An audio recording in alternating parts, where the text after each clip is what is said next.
Welcome to this explainer. Today we're diving straight into the digital disguises that keep your automated data collection running smoothly. Whether you're doing market research, tracking competitor pricing, or just pulling massive data sets, honestly, understanding the mechanics of IP rotation is absolutely crucial. It's literally the key to keeping your access totally uninterrupted.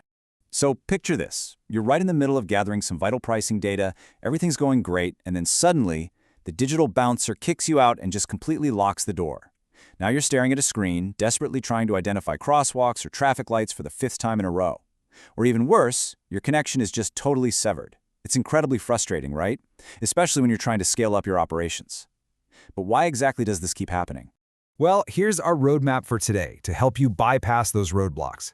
We'll start with the IP band problem, introduce IP rotation, break down the three main types of rotation, check out proxies as the rotation engine, figure out how to choose the right proxy type, and finish up with a practical scraping survival guide. Section 1. The IP band problem. Okay, let's talk about this massive headache that stops web scraping dead in its tracks. Web servers are inherently designed to protect themselves, right? They're always monitoring incoming traffic for abuse. And without rotation, your single static IP is going to get flagged instantly. Think about it. No normal human user clicks 1,000 pages a minute. When a server sees that kind of insane volume coming from one single address, it triggers a disastrous cascade. We're talking IP bans, severe rate limiting, endless CAPTCHA challenges, and those terminal HTTP errors, 403 forbidden, 429 too many requests, or a 502 bad gateway. In the end, you're just left with incomplete or totally inaccurate data.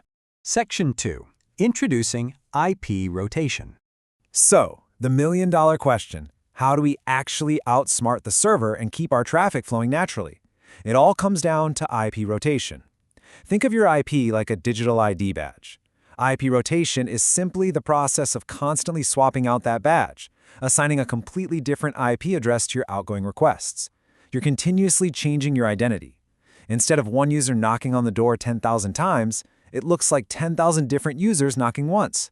Suddenly, your traffic appears completely 100% natural. Let's walk through how this actually works in practice to build that disguise. Step 1, your scraping tool sends out a request. But it doesn't go straight to the target. It routes through a proxy server. Step 2, that proxy automatically assigns you an IP address from its massive pool. Step 3, this new IP delivers your request to the target server. And then, this is the magic part, for your very next request, the entire cycle repeats, but with a totally different IP address. Section 3. 3 types of rotation. Now you aren't just changing that ID badge at random. There are 3 highly specific ways to configure this, and picking the right one is the difference between getting your data and getting blocked. First up is per-request rotation. Just like it sounds, every single connection gets a fresh random IP. It's this rapid-fire approach that is absolutely perfect for high-volume data collection. If stealth is your main priority and you're scraping thousands of search engine results or product pages, this is for sure your go-to method. Second, we have session-based rotation, or what a lot of folks call sticky sessions. This keeps your IP consistent just long enough to actually finish a specific task. Imagine you need to log into a site, put an item in a shopping cart, and check the shipping cost. Well, if your IP suddenly changes halfway through that process, the website is going to instantly log you out for security reasons. Sticky sessions hold your IP steady so you don't lose your connection during multi-step tasks and then seamlessly swap to a new one when you're done. And finally, there's time-based rotation. This one acts exactly like an automated timer. Your IP addresses just rotate after a fixed interval, say every 10 minutes.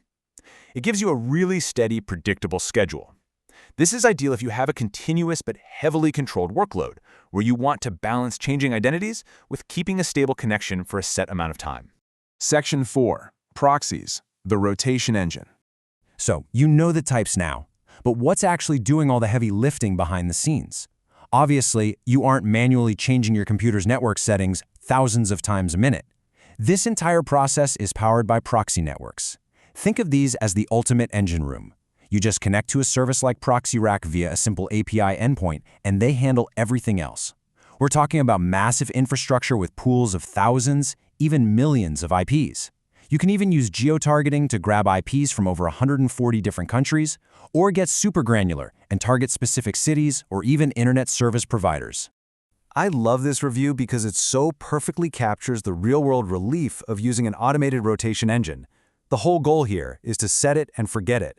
You completely eliminate the lag, the bands, the CAPTCHAs, and you actually get to just focus on the data you're trying to collect. Section 5. Choosing your proxy type. Not all proxies are created equal, so picking the right type of disguise is super critical depending on your target platform. Let's break down your core options. First, you've got data center proxies. These live in huge server farms. They are blazing fast, they have uncapped bandwidth, and they're highly cost-efficient. The downside? They're definitely easier for websites to detect as non-human. Next up, residential proxies. These are actual IP addresses assigned to real homeowners, so they offer a much higher trust and success rate. And finally, you have mobile proxies, real 3G, 4G, and 5G connections. These are the ultimate stealth option, carrying the absolute highest trust level possible. For example, a lot of users rely heavily on residential proxies for those tricky projects where you really need to look exactly like a regular person sitting on their couch at home. If you're scraping a heavily protected e-commerce site, a data center IP might get blocked immediately. But a residential IP? It slips right through, because to the server, it just looks like a standard shopper surfing the web. But what if you're facing those incredibly strict, uncompromising anti-bot systems? That's when mobile proxies provide that absolute highest level of trust. Because mobile networks naturally share IPs among thousands of real cell phone users all the time, websites are super hesitant to block them. If they do, they risk blocking hundreds of real users at once. This means your scrapers can operate with near-perfect success rates. Section 6. The Scraping Survival Guide. All right, let's pull all this incredible tech together into a quick practical survival guide. Rule number 1, never ever rely on a single static proxy for a large job. Trying to force a heavy workload through one proxy is pretty much a guaranteed fail. It won't scale, and the risk of detection is huge. True IP rotation, though, it utilizes massive pools. It's built natively for scale, giving you the consistently high success rates you need for serious operations. Also, pricing structure is a massive survival factor. True scale means finding unmetered data solutions. If your provider charges by the gigabyte, you can literally burn through your entire plan in 60 minutes of heavy scraping.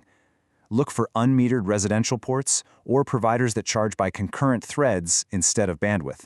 It'll save you from absolutely skyrocketing costs. To wrap up, here's a quick checklist to stay totally undetectable. Always distribute your requests. Constantly adjust your rotation frequency depending on how aggressive the target site's security actually is. And this is crucial. You have to combine your new IPs with rotated headers and user agents. If your IP changes but your browser fingerprint stays exactly the same, you're still going to get caught. Finally, keep a close eye on your provider's dashboard. Watch your bandwidth, thread limits, and especially monitor for error codes like 403 or 429 so you can stay one step ahead of the blocks. So there you have it. You now understand exactly how to bypass those digital bouncers safely and efficiently. You know the mechanics of rotation, you know the power behind residential and mobile proxies, and you have the best practices to scale up safely. So armed with millions of digital disguises right at your fingertips, what massive data set are you going to explore next? Thanks for joining me on this explainer, and happy scraping.